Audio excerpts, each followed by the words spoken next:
Hello दोस्तों, Ram Ram. 8 grade अभ्यास पुस्तिका परिवर्तन कक्षा 5। आज चैप्टर पढ़ेंगे पाठ 15। उसी से ठंडा उसी से गर्म। पाठ 14 तक कंप्लीट कर दिया है पहले। प्लीज लाइक करें, सब्सक्राइब करें और वीडियो को शेयर करें। फर्स्ट क्वेश्चन है, सही विकल्प चुनकर लिखिए। बाहर का तापमान ठंडा होने से मुंह से निकलने वाली हवा होगी। बाहर के तापमान से ठंडी, या फिर बाहर के तापमान से गर्म, या बाहर के तापमान के बराबर, या बाहर के तापमान से संबंध नहीं। इसका राइट आंसर बाहर के तापमान से गर्म।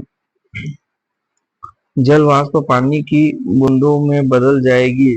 चिकनी जगह मिलने पर, खुरदुरी जगह मिलने पर, या गर्म जगह मिलने पर, या ठंडी जगह मिलने पर।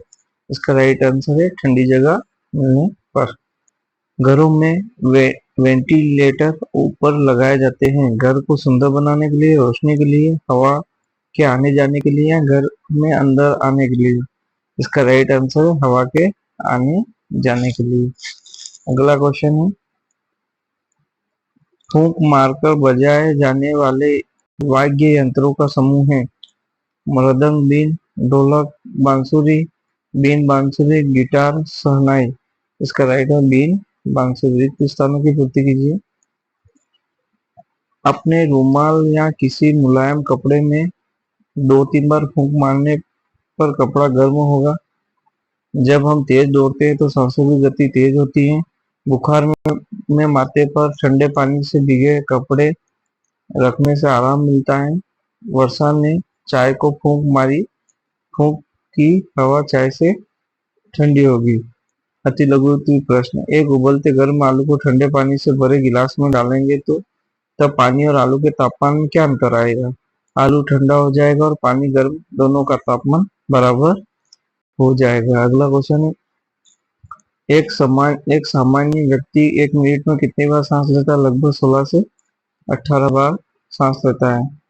बुखार आने पर ठंडे पानी से भिगाकर पट्टी माथे पर क्यों रखते हैं? बुखार में शरीर का तापमान बढ़ जाता है, इसलिए पट्टी माथे पर रखने से शरीर का तापमान कम हो जाता है। लघु उत्तरीय प्रश्न, डॉक्टर किस यंत्र के द्वारा हमारी धड़कन को मापते हैं? क्या हम भी किसी और के माध्यम से हमारी धड़कन को सुन सकते हैं? डॉक्टर स्टेथोस्कोप के द्वारा हमारी धड़कन को मापते हैं। अपनी उंगलियों से कलाई को पकड़कर भी माप सकते हैं। बैठे बैठे और कूदने के बाद सांस लेने में क्या अंतर है? लगभग 16 से 18 बार बैठे बैठे होता है और कूदने के बाद सांस 20 से 22 बार। अगर हाथों को मुंह से थोड़ी दूर पर रखकर फूंक मारते हैं तो मुंह से निकलने वाली हवा गर्म लगेगी या ठंडी लगेगी? अगर दो हाथों को मुंह से थोड़ी दूरी पर रख फूंक मारते मुंह से निकली हुई और गर्म लगेगी। प्लीज आप लाइक करें और सब्सक्राइब करें और शेयर करें, जिससे मोटिवेशन मिलेगा और भी वीडियो बनाने की इच्छा होगी।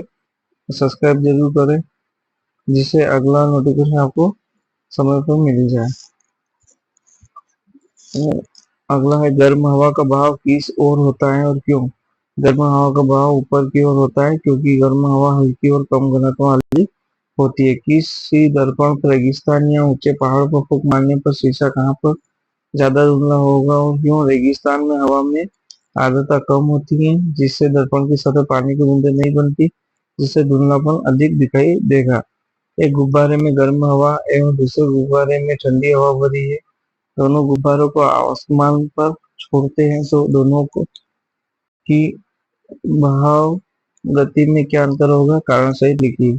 गर्म हवा से भरे गुब्बारे की गति ऊपर की ओर अधिक तेज होगी, जबकि ठंडी हवा से भरे गुब्बारे की गति नीचे की ओर होगी। क्योंकि गर्म हवा हल्की एवं कम घनत्व वाली होती है, जबकि ठंडी हवा भारी व ज्यादा घनत्व वाली होती है। प्लीज लाइक करें, सब्सक्राइब करें।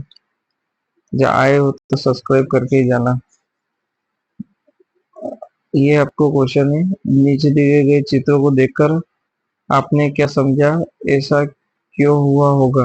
देखिए, मुंह के पास हाथ रखकर फूंकने से गर्म लगता है, क्योंकि हमारे मुंह से निकलने वाली हवा में CO2 और आर्द्रता होती है, जो हवा को गर्म जबकि हम घर में चाय को फूकते हैं तो चाय ठंडी हो जाती है। प्लीज आए हो तो सब्सक्राइब करके ही जाना। पार्ट 16 कौन करेगा यह काम। ये पार्ट 16 आपको अगले वीडियो मिल जाएगा। प्लीज लाइक करें, सब्सक्राइब करें, शेयर करें और कमेंट करें। देखने के लिए तहे दिल से धन्यवाद।